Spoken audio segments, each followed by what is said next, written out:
Hey guys, what's up? Thank you again for tuning in, for watching, for subscribing to Amy Weber Unleashed. I'm really just having such an incredible time with this podcast. And today, I have been told that I have a really fascinating guest. And just from hearing him have a little bit of conversation prior to us getting started, I'm excited to jump in and speak to Dave Manley. How are you? Good, Amy. Thanks for having me on. It's really exciting to be here. Thank you. Dave Manley, that just sounds like a stage name. Is that your real? It does sound like a stage name. It's not. And, when I was growing up, I had no idea what Manley meant. And I would be hanging out with my dad as a kid, and they'd always kind of like crack jokes, oh, Manley, blah, blah, blah. And what does that mean? Finally, getting into adolescence, I kind of figured it out. But yeah, no, it is not a stage name. But it's interesting. I haven't met a lot of other Manleys before. I don't think I've ever met a Manley, and being in the industry, I've met many people that obviously created their own names. I know I got married and I had a very long name, so I went back to Weber because people just couldn't pronounce. When there's two consonants in the very beginning of a name, people just get like their eyes glaze over. Like even I was ordering room service and she was like, "Can I just call you Miss Amy?" Because I know I'm gonna massacre this last name, which is Jinguarian, which is a very long, every consonant there.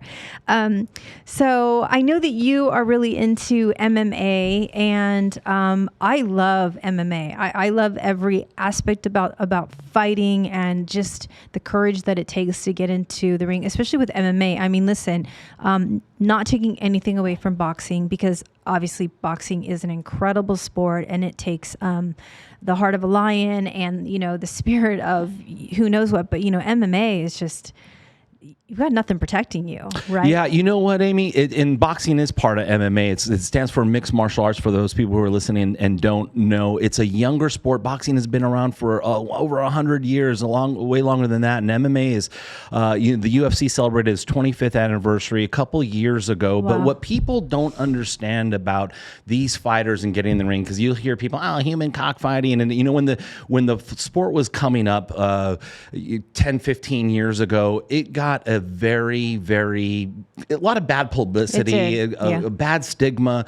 People would, call it, like I said, human cockfighting, and government started getting involved, and it wasn't even legal in all the states up until just a few years ago. A lot of people don't know that. Wow. And now it's legal in all the states. But what people don't understand is that some of these athletes, Amy, have been training martial arts their entire lives. Right. From childhood, from 4 or 5 years old. Their dad was the local Taekwondo instructor in Main Street, small town USA.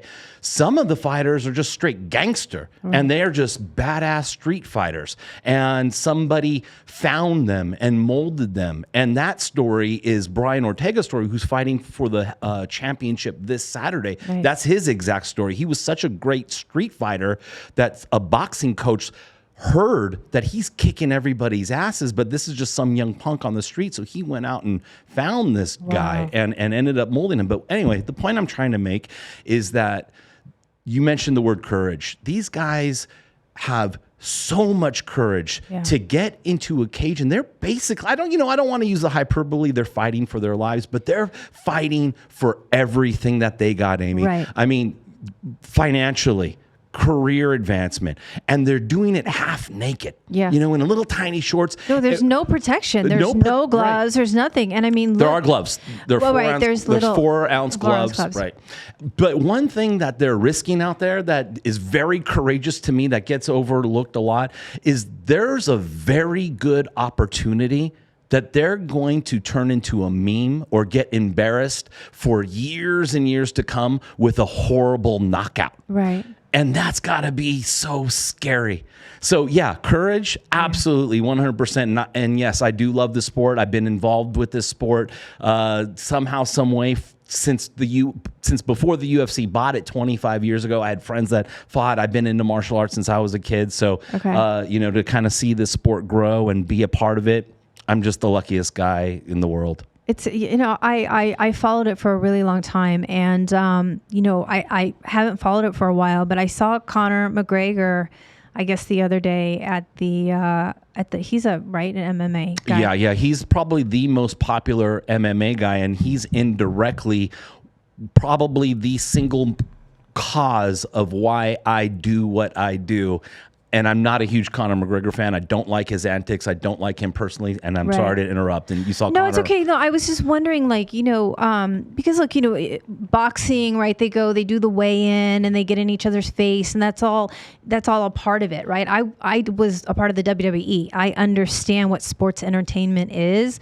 Obviously, MMA and boxing is more sport usually than entertainment, but I understand what needs to happen when they're in each other's faces and saying these things, and people are like, oh my gosh, what's going to happen? But I'm just wondering, the psychology behind Connor McGregor and, the antics, like you said, I think you named it perfectly, and, throwing a drink at the singer because he said he didn't like his music. I mean, Amy, that's nothing from what Connor McGregor. I mean, he threw a drink at a singer. He threw a dolly at another fighter on a bus because he didn't like that fighter, and that dolly shattered the side of the bus, and a glass went in the other fighters' eyes, cut people. I think 3 fighters, and it was a bus full of fighters going to a media event for an upcoming fight. Connor McGregor didn't like someone on the bus, flew over from Ireland with like a bunch of other Irish dudes, made his way in there, and he threw a dolly into the bus, and he just wreaked havoc. So yeah, throwing a drink at Machine Gun Kelly or whatever, dude, that's a Tuesday afternoon for Connor McGregor. That's nothing. Do you think this is something that he's just an angry person, or you obviously know the sport better than I do, or is this something that he's doing for attention to stay relevant? I mean, well, not to dive deep into the mind of Connor, because who knows what he's thinking, but we're talking about him now on the Amy Weber podcast, and other people are talking about him all over the world, and he stays relevant in the news, even though he has a shattered ankle? Is that he's got a shattered ankle, which, by the way, was shattered against a guy that he just fought, that he was talking all this crazy shit to, and when the ankle shattered and the fight was over, he's still talking shit to the guy on the mic and the guy's wife as they're walking out of the cage. So this guy is a different animal. Right. But as far as like the mentality goes, fighters come from all walks of life, like I was talking about, but their mentality is a totally different kind of mentality that I think us civilians can never really wrap our brains around. They fight for a living, and that's not quote unquote normal. Not to mention the fact that, listen, I mean, of course they probably have their ancillary products, and they're probably diversified in their portfolio in so much as, are they investing in real estate? Are they investing in, whatever space that they're in? But it is kind of like they are pro athletes where, you're only as good as your last game. Yeah. And as you age, you can't stay in this forever. So, I'm sure it's really difficult, because having that mentality, you also kind of have to have that balance. You at least have to have someone that you can trust around you that's going to help you take your earnings and, turn them into a lifetime of sort of assets that you can live off of. I mean, you're not going to fight in this type of capacity in your 50s. That's 60s. right. And one thing that, for your audience who may not care about MMA, and we're still sticking around, we're listening to old Dave Manley and Amy talk about MMA a little bit. One thing that I want to point out to you guys, if you guys are going to dip your toe into, watching the sport at all, just know that unlike all these other sports, basketball, football, or baseball, where they have, $10, $20 million contract, multi-$100 million contracts or whatever, these guys are just as good as financially as their last fight. They lose one in a row, that we're taking on water. 2 in a row, the ship is actually going down. 3 in a row, you might be done. Yeah. And these guys, like I said, train their whole lives. They cannot afford to lose. These guys do not make LeBron James money. Right. You know what I mean? So yes, if you were to give it a chance, know that these guys are giving it all that they have. And yes, they are professional athletes. And, I hope that anyone listening right now gives this sport a try with a little bit of an open mind, because there's so many awesome psychological facets to the sport, like, kind of we're talking about. I mean, yeah, look, I to have to be able to be a fighter, not only, on your feet, but also on the ground. I mean, that's a pure athlete. I know I used to race motorcycles, and of course I didn't race You don't have that in your notes? No, I don't have my notes. I got some Amy Weber notes. I know, I missed that one. Dave Manley came in with notes, and I was so excited because I was like, oh my gosh, he did some research, and I can't wait to see what he wants to find out about me. But I used to race motorcycles. My sister turned pro, and it was a similar situation where, look, obviously I was young. I wasn't relying upon this purse money, right, per race to get by. But it is a similar situation where, yes, you do have sponsorships, but it's nothing like the NBA or, you know what I mean? Not even close. NFL, nothing where, even if you're hurt, you're still basically, collecting that cash. Yeah, a baseball player strikes out 4 times in one night. Guess what? He's going to play again tomorrow. And my husband it's so funny. My husband's not a sports guy. He's a motorcycle. He's an engine guy, and he's like, "You had one job. You literally had to punt the ball. You had one job to do." He gets so mad. I'm just like, you don't even know what football is, and you're so angry at this poor punter. Like, he has so much pressure on him that yes, that is his one job, but it's like, oh yeah, poor dude. Well, we have a mutual friend in John Orlando, and you want to talk about you yelling at a punter because you have one job. Talk about if you have a couple $100 on that game and that punter drops the ball. Oh, it's a whole different kind of angry than your husband gets. Oh my God, I throw up in my mouth every single Sunday when someone fucks up. Do you play fantasy football? Are you betting? I bet on I bet on pretty much all MMA and football. Those are my 2 things. MMA mostly, but as a lifelong gambler, when the punter or the guy who has just like one job doesn't do his job, that's the TV goes out the window. Yeah. How funny. How do you? What do you base your? Not that you want to give away your secrets, but when it comes to MMA fighters, are you looking at their training? Are you looking at their trainers? Or what is it that goes through your mind when you think, I'm going to put my money on this particular guy? Oh my gosh, that's such a long answer. Okay. And we could go into, all kinds of gambling philosophies and stuff like that. But, generally speaking, you're looking at matchups. Matchup A versus matchup B. Is guy A a great striker? And guy B is a great on the ground, and what's their takedown defense, what's their strike defense, and I get kind of real analytical with it. Is it arm length even? You're looking at all of that.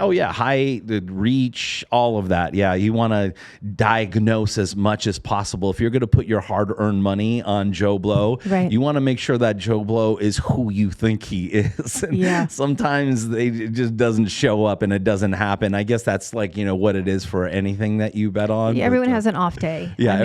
Look, I can talk forever, but every now and then podcast, I'm like, yeah. So it makes it a lot more fun to have a wager on. But what makes it really fun, Amy, is when a guy that I know personally and that I've worked with for a long time or whatever, that I have a relationship with. Yeah. It's a lot of fun when when they're fighting and I'm watching. Especially if they win, right? Oh, it's great. Yeah. It's great. It's just a lot of nervous energy. It's just awesome. I have 2 guys that I work with that are fighting this Saturday, and in the co-main event and in the main event, and it's just really exciting. Work with meaning you've done their bobble? Yeah, I've done their bobbleheads. I made their models and got to know them because I work with all the fighters when I make a bobblehead out of them. So for those of you guys who don't know, I make high-end artisan bobbleheads out of MMA fighters, and on the for face value, on the scratch of the surface, it may not sound like that's a big deal because I think people have a preconceived idea, a preconceived notion on what a bobblehead is. Sure. And I think immediately goes to like that super cartoony, fun bobblehead. Or that like the little free hula girl that's in the car, right? Yeah. And generally people think it's the free kind of thing that you get at the ball game, right? And mine aren't like that, except they kind of are, but they're just really highly handcrafted and painted and real artisan. And are you drawing them yourself? No, I don't. There's not really drawing involved. There's nothing like that, like no carving or anything involved. For you. For me, there's a lot of different artistic techniques that go in, but not really carving traditionally. Not to get into like the history of bobbleheads and how bobbleheads are made, but a lot of people do carve bobbleheads out of clay. Okay. So when I started making these bobbleheads with fighters, one of the ideas that I had was, why do bobbleheads always look the same for the last 50 years? Right. Like you never know who this you could dude is. You could take one head off of the other. I mean, yeah, the stance was always the same. Everything. Exactly. Yeah. Exactly. It's everything. The pose is the same, and there's no distinction between the two. And some of these athletes, Amy, in all sports have glorious moments, like moments of absolute glory that our grandchildren, Right. they sing songs about the catch, Right. the throw, the tag Or even out. makes me think about it makes me think about Karate Kid. Do you know, remember when he was crane kick. literally the crane kick? Yeah. You just think about that pose and you think just the moment that came after that was just this victorious. Now imagine if that was like a real thing, right? The Karate Kid was a real thing. And this is exactly what I'm talking about. Now, imagine the Karate Kid was a real thing with the crane kick and he won the big match with the crane kick.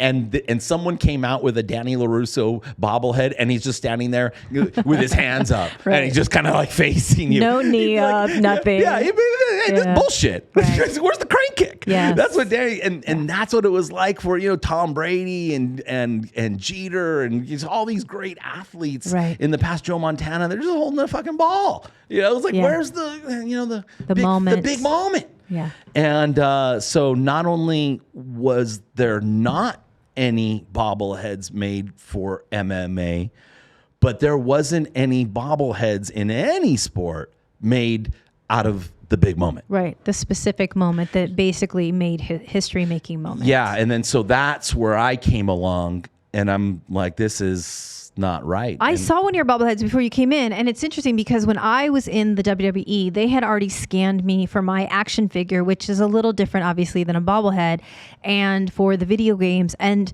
it never came to fruition because I ended up walking away from that without signing my contract for many reasons. That's a whole other show. But someone decided to make my action figure, and I saw it on Twitter, and I was just like, oh, wow. I mean, you think it's this easy. I mean, yours are so just the face, right? It's just, you just captured it. It's that person. You're not going to mistake it for any other fighter. Yeah. Right. Even if someone looked identical, very similar, it is just so specific artistically. They're really incredible. Thank you. So when I first started, when I first had the idea, it was actually 5 years ago. I had the idea last month, so I'm kind of celebrating the idea anniversary, which was a big moment in my life, Amy. Actually, it was a life-changing moment when I had this idea. It was a very aha type of moment.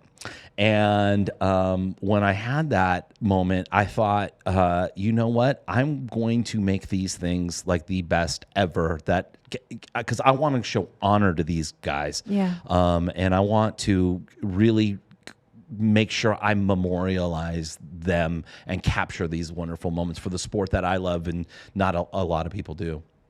How do the athletes, how do they react when they see?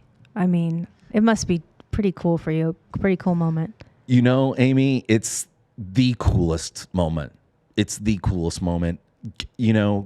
Being a guy who was a massive fan and defending this sport and not even telling people that I enjoyed this sport because I knew that once I was bellied up at the bar and the guy next to me says, you see that football game? And I'm like, I'm not really or basketball game. I'm not really into basketball. And what are you into? If I said MMA, I already know the Dukes are coming, not physically, but I already know I'm going to have to start defending mixed martial arts to men, to women, to old, to young. So I just kept it it was like a dirty secret. Yeah. And a lot of old school MMA fans are like that. So from going to that, to having like a life-changing idea that came really out of nowhere, sitting in my office at my desk, to being in front of your sports superheroes. Yes. Which really is true, like for me. And, I'm an older guy, but I look at some of these older guys as like a kid would look at Jordan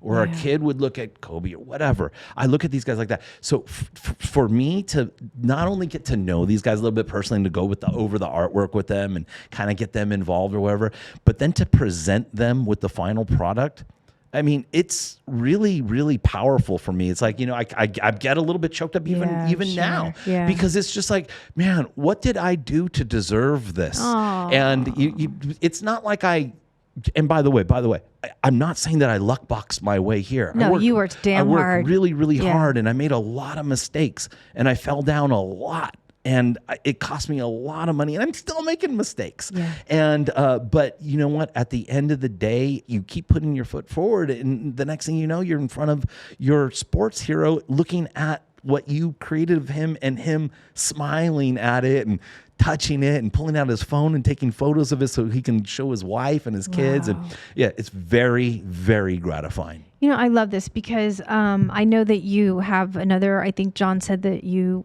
are also maybe you're in finances. I was going to ask you about the Fed's decision day, but I'm enjoying this at the MMA more. But, you have such a clear why, right? And I think so many people, I started homeschooling my kids. It was a really hard decision to make, and I made it right before the pandemic really hit. And I guess it was sort of born out of that, but also just born out of, I needed to make sure that I could foster in them what their why is, right? Because if you don't have a reason, like a really compelling reason to get up every morning, no matter what, and give something your all, no matter how many times you fall down, the mistakes that you made, the money that ends up, not wasted, but, not going the way that you wanted it to, but you still get up. Right? I wanted my kids to make sure that they found that for themselves. I wanted to make sure that I exhausted everything that they might be interested in. Like my daughter is an artist, and she's writing her first children's book at 12, which is awesome. Really cool. And look, she may not end up doing that for a living, but I want to give her those opportunities to start a business, for them to fail, at this age, so they can kind of figure it out. But I love people that you have your why. You have more than one why, obviously, but I can feel it coming off of you, just how excited you are about this endeavor. And I didn't know that the athletes were actually involved in the process. It's the only way I do it. And just to comment on what you're saying right now, want and desire it's not enough, Amy. Yeah. It's not enough everyone wants to be rich. Right. Everyone wants financial freedom. Everyone wants the big house on the hill.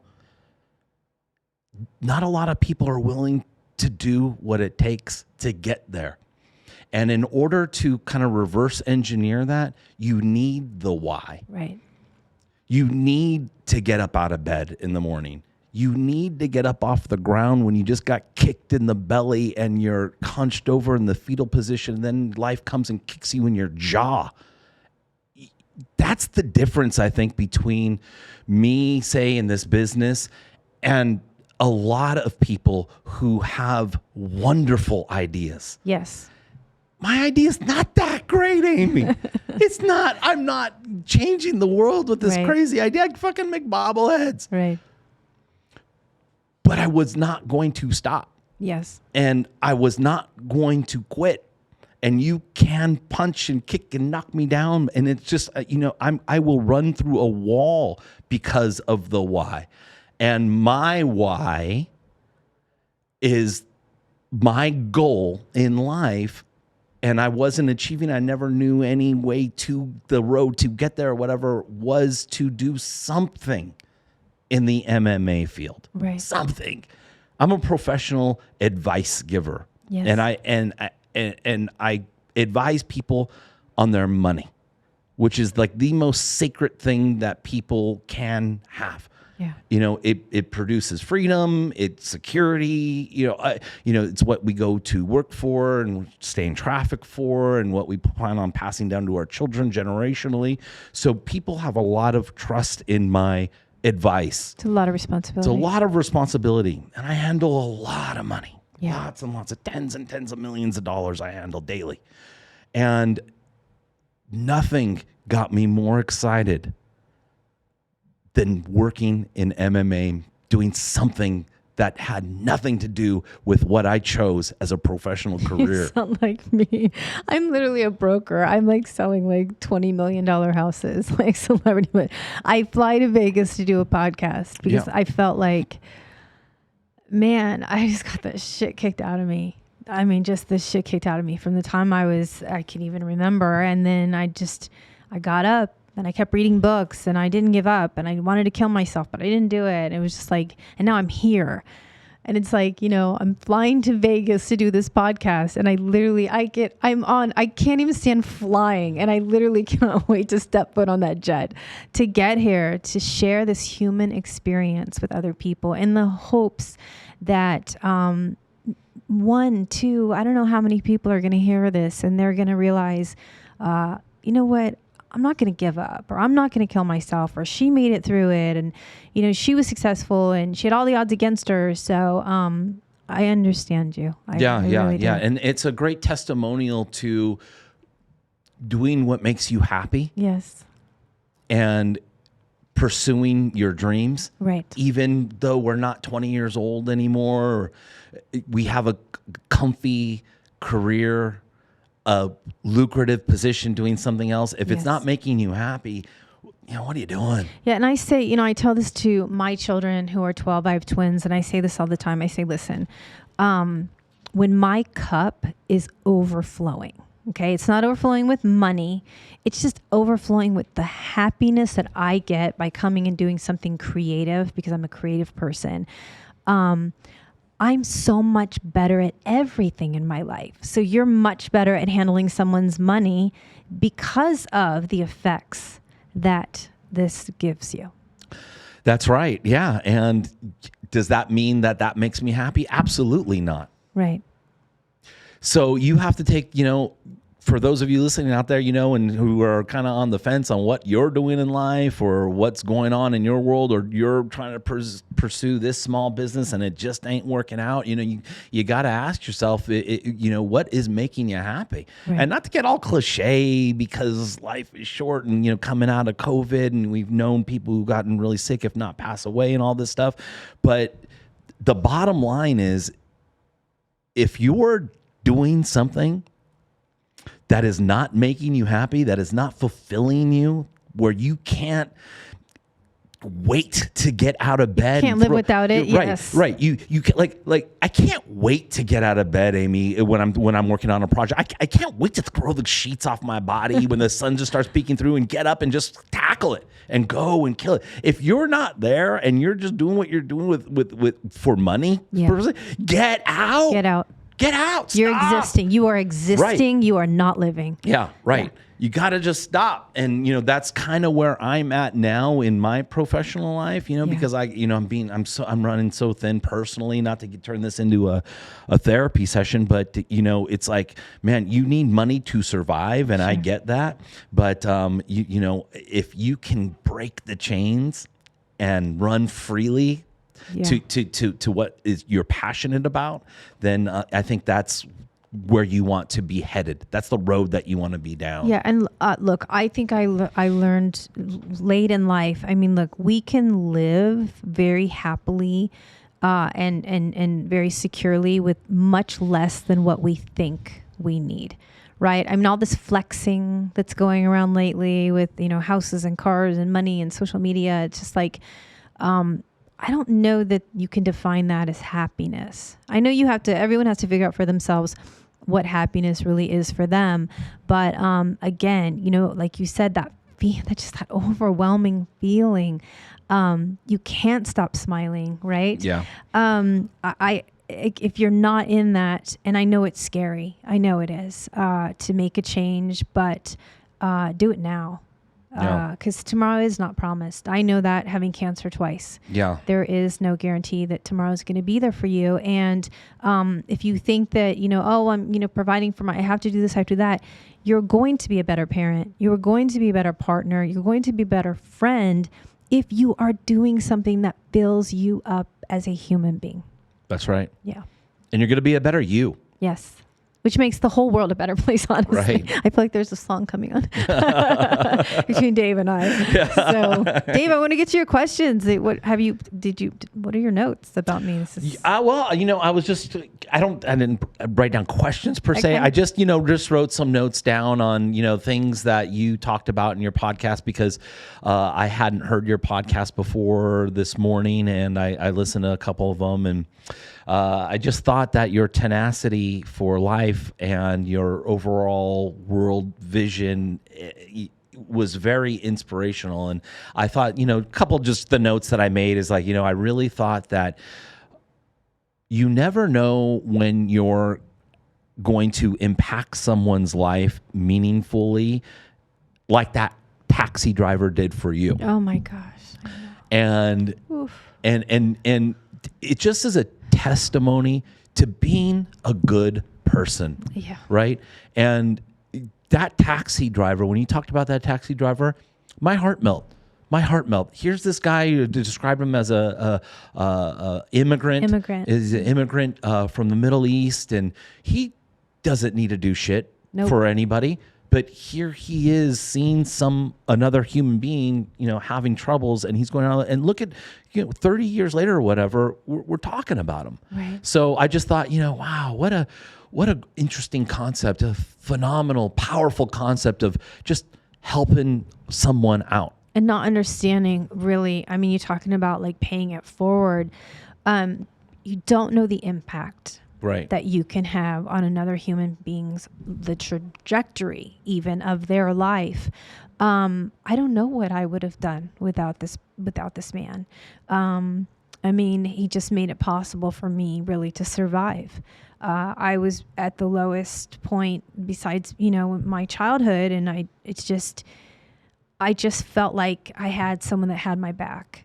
Yeah. Total stranger had my back. And so, it's, like we say, it's cliche to smile at someone. I know someone flipped me off the other day. I don't know why they flipped me off. I don't even know what I did, but they flipped me off. And so I decided just to blow them a kiss because, in LA, that might get you shot.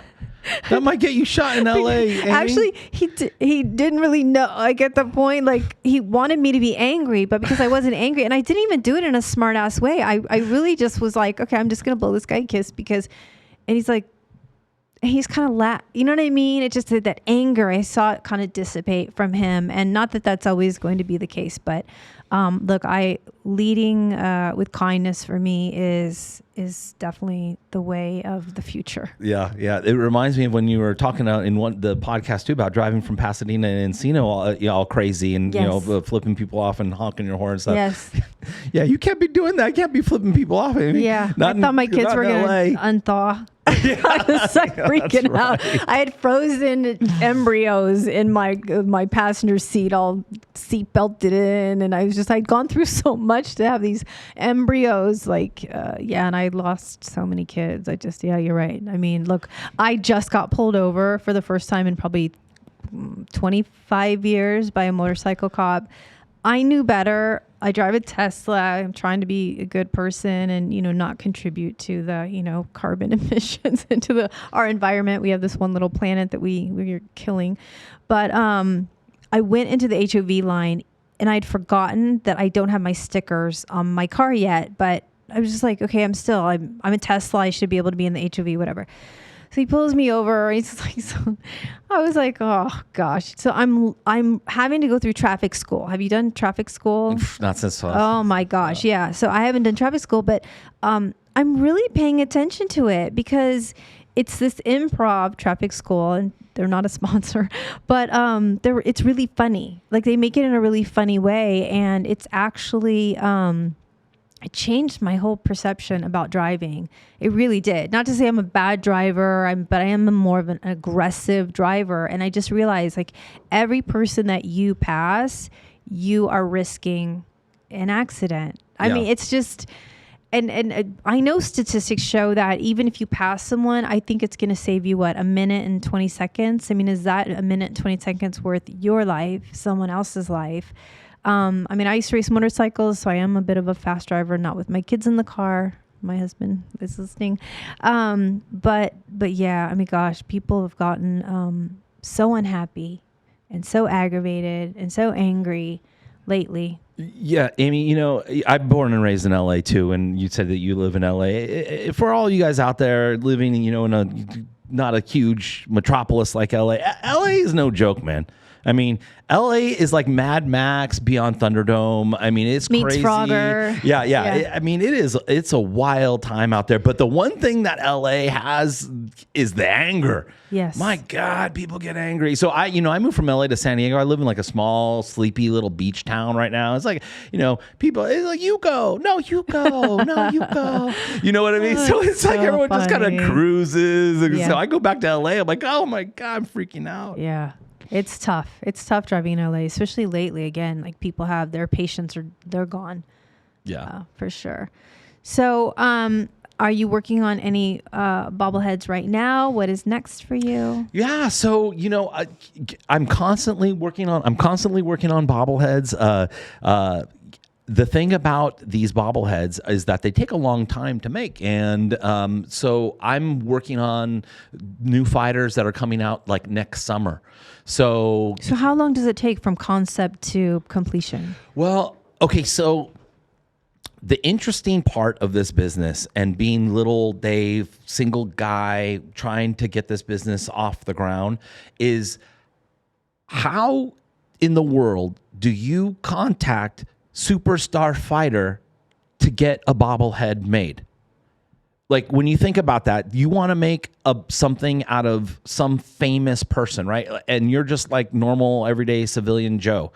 Like, how do you pick up the phone, call 411? Right. I'm totally dating myself. Does 411 even exist? I mean, you can't even. I mean, what do you do? What do you do? Yeah. Hey, Michael Jordan. No. So it is a long process on the front end to get squared away with the athlete in order for them to say yes to start. Wow. And that's probably one of the hardest things that I do that people don't see, like right. Total behind the curtain talk right now. I mean, like I just released a bobblehead a few days ago, the one that you just saw out there, and I was at a buddy's house 2 days ago, and he's like, so, what's the reaction that you're getting from the bobblehead? You just made the big release, the big announcement, the big, as the kids say, the big drop. And I'm like, man, I have no idea. I think people from my private messages where people have my personal stuff, it sounds really good, but I don't look on the internet. And he's like, why would you? I'm like, because there's so much hate out there, so much negativity that it really bums me out, Amy. Like now it's more like small paper cuts than like a stab right in my belly. But because I'm sensitive, I have high anxiety about releasing these things. First of all, I want to make sure that the fighter loves it, and then the fighter has millions of fans, so I want to make sure like they love it too. And I'm trying to stay alive and have a business, and I'm trying to sell them, and it's just me. I have a whole nother career, so it's a lot of shit going on, right? Wow. And so what the hell was I talking about? So I was talking about releasing the bobblehead and how long it takes. Yeah, how long it takes. So anyway, I released it, and so my friend's like, you don't. How can you not look? So I'm like, you know what? I'm going to look this morning. So about 2 hours ago, before I came here, I started looking at the comments, and a lot of them are really good. But of course, there's like that negative. Oh, his hairline's too far back. Oh, his eyebrows are too curved. This like that. So that really kind of sets me back emotionally, but people don't realize how hard it is to make these things. So I'm always like, oh, mother, you make it then. You make it with a lower hairline, more curved eyebrows then, dude. You get in touch with Dana White, right? You get in touch with Daniel Cormier. Why don't you try that? See how hard that is. You find their sports agent. Right, exactly. Do you have a blue check mark? Exactly. Right. So, yeah, which I don't have a blue check mark. I do. I'll hook you up. Okay, yeah, please help me. So anyway, once that starts, once they say yes, and then we go to work, and then we start sketching things out and drawing things out, and then making things digitally. It's a long process, but then from there, at the end of the day, it takes about 5 or 6 months. Wow. Yeah, 5 or 6 months. You just can't turn these things out. They're limited. They're numbered. Oh, they are. They're limited. Yeah, they're limited. limited. I only make 1,000. Sometimes I'll do like my last one. Is it like, are you going to do NFTs? Are you going to do non-fungible? No, I have no idea how that works or that the whole. John O can hook you up with that. Yeah, he was telling me about it. And I just don't really get the concept of paying a lot of money for something that's not tangible. Right. And it is what it is. I guess a lot of people like that, but no, mine are limited. They're numbered. I try to make them as collectible as possible. So when I work with these athletes, Amy, the athlete is along for the ride for the design. I don't go to phase 2 without them saying yes to phase 1 all the way with each phase. And then at the end, the fighter writes a note to their fans that I stick in the box. Oh my God. That is a personal note just to let all the fans know that, hey, yeah, Daniel did have something to do with this bobblehead, or he was involved with this bobblehead. And I always thought that was the kid in me with this idea, because I always thought, wouldn't it be cool to really know that these shoes that were signed by Kobe Bryant on the shoebox, on the Nike shoebox, that these shoes were really designed by Kobe.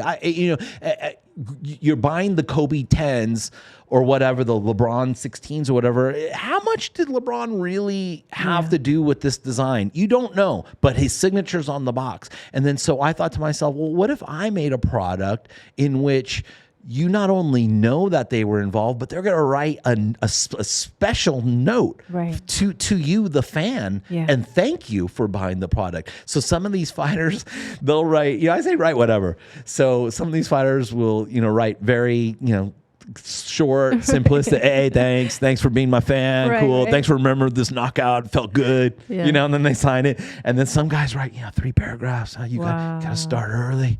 Got to wake up early. You got to, get your mind right, and then it's like a graduation speech. I love it. But I love it because I have so much respect for you, because do you know how many people have stolen my photos and then they made fan pages and they're trying to profit off of it, and here you are like just doing everything right, Dave. You really are. Thank you so much. You know what? I'm coming from the perspective of a fan. I'm a fan, and that's all I want. I want to honor these guys and give other fans something unique and cool, and that's all I'm trying to do. And hopefully it continues to work out.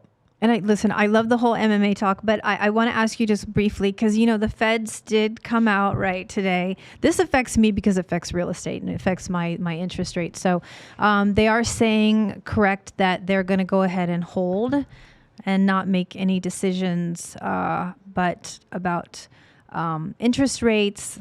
Where do you see our future? What's going on?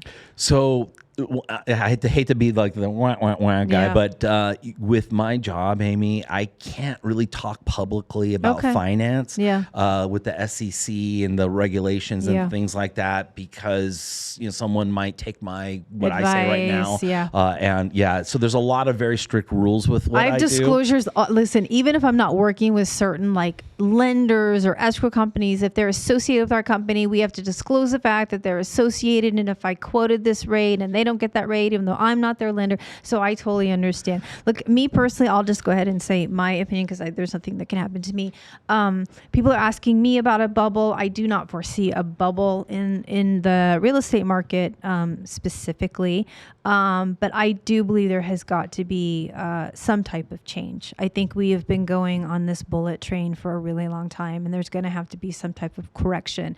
Now, I don't think it's going to be a whiplash correction, in my opinion, and we can talk about it later. But I think that if you're smart and you have a good guy like Dave here watching over your money, you're probably going to be safe no matter how the market, bearish, bullish, wherever we go. I think you'll be good. I'll say this one thing. If we're going to talk just briefly about finance, I'll talk conceptually really quick, okay? Because I have a lot of clients of mine that have no idea where their money went. Wow. When I say where their money went, I'm not talking about big picture. Where did my $100,000 go? I can't believe I invested in ABC company and the money's gone. No, I'm talking about my client who makes $120,000 a year, and they have $5,000 in their checking account, and they have massive amount of debt. They have really not much savings, and and they've been making good money like that for many, many years. Okay, that's what I mean by where their money went. Okay. And just conceptually speaking, and I'll just kind of wrap it up with this, is what I tell all my clients, whether you're brand new getting married at 24 years old, or you're a little bit older, whatever, you got to pay yourself first. Okay. So that's the concept that I'll just briefly talk on, since you brought this up, and maybe this will help somebody out there that's listening. Everybody has this mindset where, money comes in and the first person they pay is Best Buy with the TV, Target with, the whatever tchotchkes, or the Dave and Buster's, or the Night on the Town. And you have to think about yourself as the CEO employee of you. Right. And the first person who gets paid is you. Yes. And I see a lot of people who have that completely twisted. They pay everybody else, and then whatever's left over, they save. They pay themselves. Right. Whatever's left over, and there's nothing left over, oh, well. You got to take the chunk of money and put it somewhere specific first. Yeah. And then you pay whoever you pay. Right. Then you go out and that just conceptually, that's a very strong concept that people need to grasp, understand, and take action on. Yeah.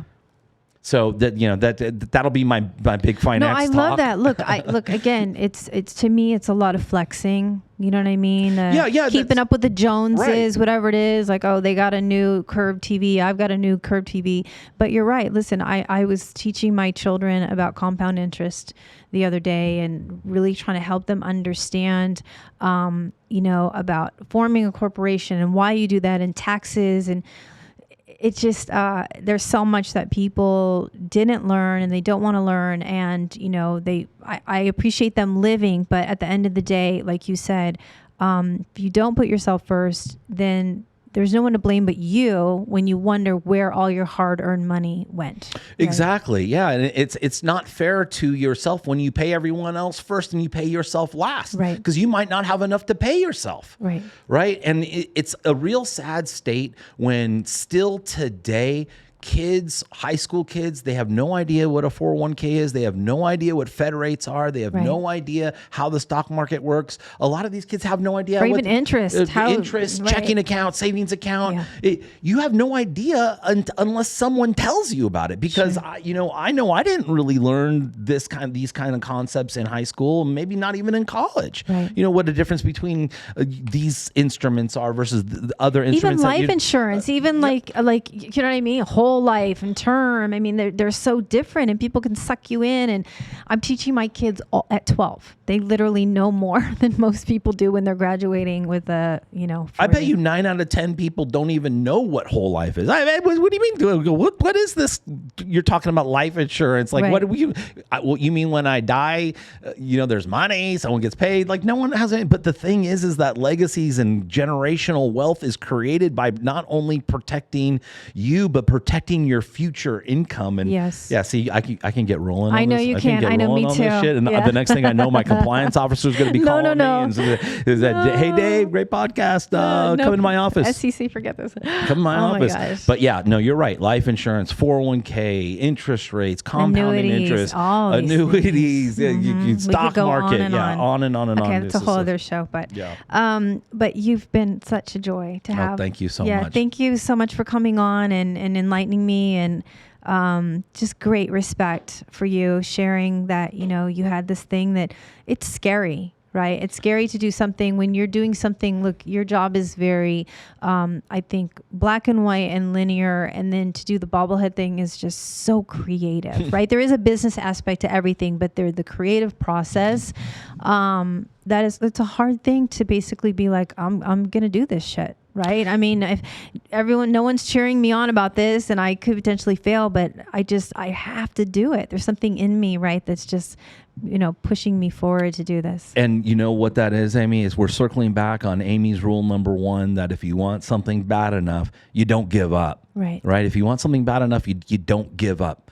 As long as it's within reason. I see a lot of people not giving up on things that are just unattainable. Oh, yeah. Which, Amy, brings me to point number three, Okay. get a second opinion. Yeah. Because, some people out there, they do need their second opinion because they're jaded. They have their blinders on to this thing that just isn't going to work. Yeah. And they may be married to a thought or an idea or a concept or a business that just isn't going to work. You're just not going to be successful at this thing. Right. And you need somebody to shoot you straight, right? And you need these second opinions. I know that when you were talking about second opinion, you're talking about like medical, and I'm talking about business. But you definitely need support, but you need truth. Yeah, you can't surround yourself with a bunch of yes men. Right. I mean, there has to be someone that you trust that is going to tell it to you straight. Yeah. And you know what, Amy? You have to ask for that because a lot of people, they want to help you. They don't want to hurt you. And a lot of people want to tell you what they think you want to hear. Yeah. And that's not fair to you. And so that's why, with this bobblehead business, and I know we're kind of wrapping up the show, but just to talk on this point really quick, my fiance thought I was having a midlife crisis. My closest inner circle friends, they thought I was like losing my mind. Dave, you have this successful practice that you've been doing for over a long ass time. Yeah. And what do you want? You want to make bobbleheads? Right. You want to make and then I had other friends in my circle, Amy, that straight laughed at me. Like not, oh, Dave. No, like, oh, you goddamn, what is wrong with you? You straight laughed at me in my face. So the point I'm trying to make is that I had to ask specific people that weren't that close to me, that had an agenda on what they thought Dave Manley should do in his life, what they thought of it. But I respected them as well. So there's some MMA people that I really respect out there that were pseudo celebrities. This one guy named Ariel Helwani. I saw him from far at an event. I don't know Ariel. He's world famous, millions of followers. And I thought, it was 4 years ago, International Fight Week here in Vegas. I was kicking the can down the road, thinking because I was over $100,000 deep into this, well over that in this company. I was going nowhere. I spent a lot of time, a lot of hours. I thought like, oh my God, everyone was right, Amy. Everyone was right. I seriously, is this what losing your mind looks like? Is this what midlife crisis looks like, I guess? I mean, I'm in my mid 40s. I'm getting nowhere. Everyone's saying no. I'm kicking the can down the road, chin in my chest. What the fuck am I doing with my life? No one's supporting me. And I saw Ariel and I thought, he was in the VIP section. I was in the upper bowl and almost the last row of this event that we're in. And I thought, you know what? If I'm going to continue with this thing, I'm going to get to Ariel. Yeah. I waited for the security guard to look the other way in the VIP area. I jumped the ropes. I got into Ariel's little area. I waited for Ariel to stop talking to the person that he was talking to. I had my phone ready with the artwork on my phone, and I jumped in there and I said, "Hey, Ariel, I know you don't know me, and I want to show you something, but I need you to promise me one thing. I need you to shoot me straight. I need you to tell me if you think this thing is cool, because I'm kind of relying on this advice or whatever you say right now, because I'm having a bit of a trouble. And if this thing isn't cool and you're a stranger to me, and I want you to promise me that, okay?" Yeah. And he says, "I will tell you the truth." And I showed it to him, and he's like, "This is beautiful." Oh my gosh. He's like, "This is beautiful." And I said, "Really?" And he said, "Yeah. I love this. This is incredible." God, and awesome. I said, Ariel, because he's got a show. He had a show on ESPN. He's got like things on his desk. I said, "Oh, okay, Ariel, I think I'm going to continue because you think that this is the other people." He's like, "No, man. Do you have any fighters?" "I don't have any fighters, Ariel. I have no. Everyone's saying no." And he goes, "All right, man. Listen." And he says, if you get one fighter to say yes, I promise you, I will put that fighter on my desk on the set." And I looked at him. My eyes were welling up. And I said, "Ariel, don't fuck with me. Don't fuck with me, man." Yeah. And he said, "Pull out your phone." And I pulled out my phone. He gave me all his information. And he's like, "Go get a fighter." 2 weeks later, I got up my first fighter. Oh my gosh. Yeah. And is it on his desk? All my bobbleheads are on his desk now. No, Dave. They're all on his desk now. Oh man. Yeah. So anyway, you need the second opinion or third or fourth or fifth opinion. That's kind of what I was talking about with Amy's rule number 3. And to wrap it up, I love your rule number 2, which is, well, I have my own version of it, which is closed mouths don't get fed. I think your version's if you don't ask, it's going to be a no or something like that. Yes. And my version is answer's always no unless you ask. Right. The answer's always no unless you ask. I always say closed mouths don't get fed. Can you imagine if you hadn't gone to him? No. You wouldn't. No, I would be stuck in my suit in my office, plugging away at fucking numbers all day. Get uncomfortable, people. Get uncomfortable. Know your why. Know your worth. Pay yourself first. Life is beautiful, man. You just got to figure out what your why is, what makes you happy, and don't let anything get in your way. All right, guys, man, what a great show. Thank you so much for being my guest. Thank you, Amy. I appreciate you having me on. Yeah, of course. All right, everyone. Again, thank you for the amazing support. I love this show. I love being on here. I love helping and inspiring. And until next time, we'll see you later.